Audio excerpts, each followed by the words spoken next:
Судебный зал был переполнен, и напряженная атмосфера, словно густое облако, висела в воздухе, затрудняя каждое движение и заставляя каждого присутствующего затаить дыхание. Люди переговаривались шепотом, и, казалось, каждое слово цитировалось так, чтобы не нарушить тяжелую тишину, нарушаемую лишь звуками бумаги и тихими шагами. Все вокруг были готовы внимать, как будто от их концентрации зависело разрешение всей ситуации. Однако все взгляды были прикованы к одной фигуре — молодой чернокожей девушке, которая стояла перед судьей словно в центре урагана, олицетворяя собой противоречивую симфонию волнений и предвзятости. Она выглядела спокойной и собранной. Ее осанка была чуть ли не армейской, словно она готовилась к битве со всеми мифами и стереотипами, поднимающимися вокруг. Ее выражение лица, несмотря на всю обстановку, оставалось совершенно непроницаемым, как будто пробивалось сквозь стену неодобрительных взглядов, и в этом спокойствии чувствовалась невероятная сила. Однако, несмотря на ее внешнее спокойствие, можно было буквально ощутить невидимое давление, исходившее от окружающих. Это было давление сомнений, неуверенности и даже осуждения, которое поднималось в воздухе, как волна эмоционального напряжения перед бурей. В зале явно витало предвзятое отношение, которое было почти осязаемым. Кто-то рассматривал ее с любопытством, пытаясь разгадать ее мысли, словно она была загадкой, которую необходимо было решить. Кто-то смотрел с недоумением, не понимая, как такая молодая и амбициозная девушка могла оказаться в такой тяжелой ситуации. А кто-то и вовсе с откровенным скепсисом, осуждая ее лишь за то, что она была здесь, забывая о том, что каждый имеет право на защиту. Судья, пожилой мужчина с седыми волосами и усталым, слегка угрюмым лицом, лениво откинулся на спинку своего кресла, как бы намекая на то, что это дело ему совершенно неинтересно. Он бросил на девушку оценочный взгляд, который много говорил и без слов.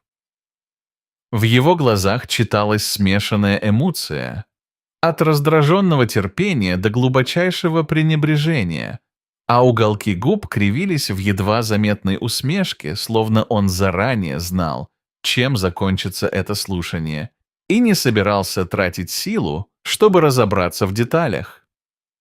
Казалось, он уже сделал для себя выводы, не испытывая ни малейших сомнений относительно того, каким будет исход этого дела. Все его поведение говорило о том, что перед ним всего лишь очередная обвиняемая, еще одно незначительное дело, которое не стоило его времени и внимания, и эта мысль заставляла его скучать. Обвинения звучали серьезно и весомо. Незаконное проникновение, мошенничество. Никто в зале не ожидал, что это смелая, но на их взгляд наивная девушка решится отказаться от адвоката, опытного юриста, который, казалось, мог бы лучше представить и защитить ее, и решит встать на защиту своих прав самостоятельно. Легкое недоумение, как тень, стремительно сменилось тихими насмешками среди присутствующих, которые решили, что вот, видимо, еще одна жертва своей необдуманной дерзости, сосед, который ничего не понимает в юриспруденции. Судья скептически покачал головой, едва скрывая пренебрежение, смотря на девушку так, словно заставлял себя проявить хоть каплю уважения. Но все изменилось в тот момент, когда девушка, не дрогнув, вытащила из папки важный документ и, подняв его высоко над головой, продемонстрировала всем, кто был в зале. Это был правоустанавливающий акт. Древний и важный документ, подтверждающий то, что она является владельцем здания, из-за которого ее судили. И сама история с обвинениями была полна неразберихи и недопонимания. Как только этот факт стал известен, зал погрузился в гробовую тишину, словно все одновременно перевели дух и замерли, словно время остановилось. Судья, заметив это, побледнел, словно утратил все свои предыдущие уверенности, и вся его высшая категория распалась вдребезги. Он взял бумаги, нервно зашуршал ими и начал их изучать, ощутив, как его собственная власть и авторитет рушатся перед мощью этой правды. Глаза его расширились от удивления. Он смотрел то на документ, то на девушку, явно потрясенный раскрывшимся фактом, который перечеркивал все его предыдущие суждения. Все дело, которое он собирался завернуть в 1 минуту время, рушилось в один миг, как карточный домик, не выдержавший удара легкого ветерка. Оказалось, что обвиняемая – основатель и генеральный директор крупной компании, а вся ситуация была результатом недоразумения, ошибки и предвзятости окружающих, возвращенных годами стереотипов и чрезмерных ожиданий.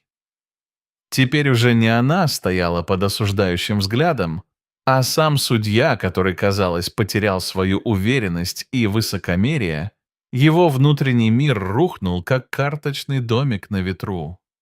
Ошарашенные лица юристов, тяжелое молчание в зале, суматошное движение людей, которые были заняты попытками осмыслить ситуацию и принять ее, растерянность в движениях человека, который еще минуту назад был уверен в своем превосходстве и праве вершить судьбы других.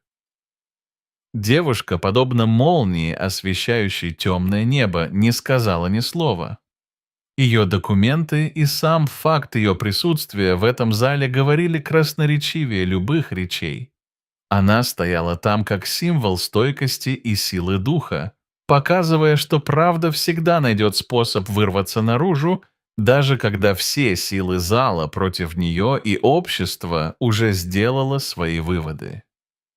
Вот такая удивительная история обернулась вокруг одного судебного процесса, который из обычного дела превратился в мощный урок о важности честности и правды в нашем обществе.